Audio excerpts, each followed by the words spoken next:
Bonjour à toutes et à tous et bienvenue sur le plateau d'IT for Business pour cette 11e édition des UECC. Nous sommes avec Pascale Pérez. Pascale, bonjour. Bonjour. Alors Pascale, vous êtes cofondatrice d'Okae. Est-ce que vous pouvez nous rappeler qui est Okae ? Oui, Okae est une entreprise toulousaine. Nous sommes éditeurs de solutions de pilotage de cellules de crise et d'entraînement. En fait, fort de nos expériences passées avec mon associé, nous avons développé des solutions qui permettent aux entreprises d'anticiper, de se préparer et de savoir réagir quand une cyberattaque arrive. D'ailleurs, on voit là, je ne sais pas si ça se voit à la caméra, mais vous avez le petit badge de la direction de crise pour vraiment donner le ton. Oui, on a aujourd'hui des entreprises qui doivent être en conformité avec des textes comme DORA et NIS 2 et notamment sur la partie de la résilience qui, elle aussi, va faire l'objet d'un texte. Comment est-ce qu'elles peuvent se préparer à être en conformité avec l'aide que vous proposez ? En fait, il faut comprendre que pour pouvoir savoir réagir efficacement, il faut s'entraîner régulièrement. On a accompagné à peu près 300 exercices l'année dernière, donc entraînement à la gestion de crise, et nous avons pu constater qu'en fait, les entreprises rencontraient des freins pour réaliser ces entraînements. Ces freins, c'est quoi ? En fait, il faut déjà choisir quel scénario, quel objectif, qui va animer.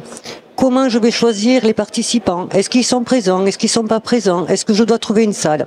Donc c'est très compliqué et en plus il y a un budget souvent très élevé pour pouvoir faire ces entraînements. Or si on ne vous plonge pas dans des situations les plus proches possibles de la réalité, vous n'êtes pas en capacité de savoir réagir le jour où la cyberattaque arrive parce que de toute façon, la cyberattaque ne prévient pas quand elle arrive.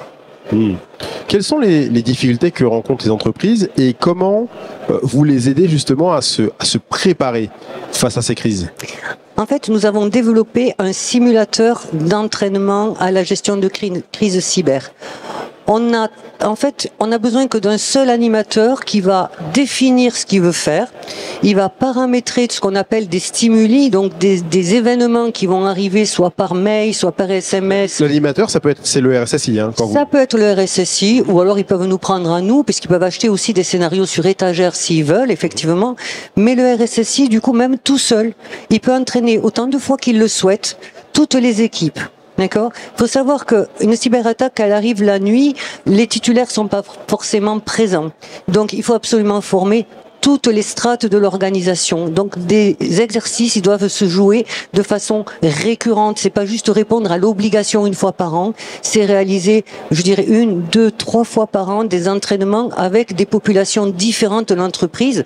Et du coup, le jour où l'attaque, elle arrive, mais en fait, on est déjà prêt à réagir et on commence à prendre les actions d'urgence. Donc l'essentiel, c'est de simplifier cette animation d'exercice et notre simulateur, à moindre coût, permet justement aux entreprises aujourd'hui de se dédouaner de tous ces freins-là et de préparer son organisation à répondre quand il y a des cyberattaques.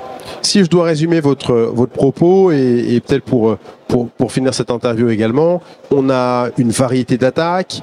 On a aujourd'hui des attaques, on sait qu'elles sont en très grand nombre, on sait que les entreprises ne sont pas prêtes à répondre à ces attaques et à s'adapter.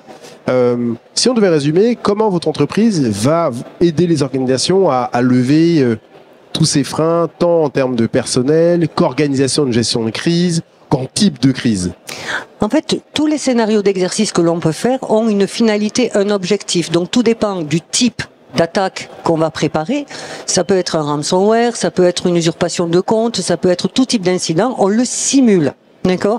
On n'arrête pas le système, on simule et du coup, quand vous recevez déjà 10 appels téléphoniques, évidemment, on fait par le simulateur, 10 SMS, que vous recevez des emails en disant qu'il y a quelque chose qui ne va pas, comment va réagir déjà le département SI ?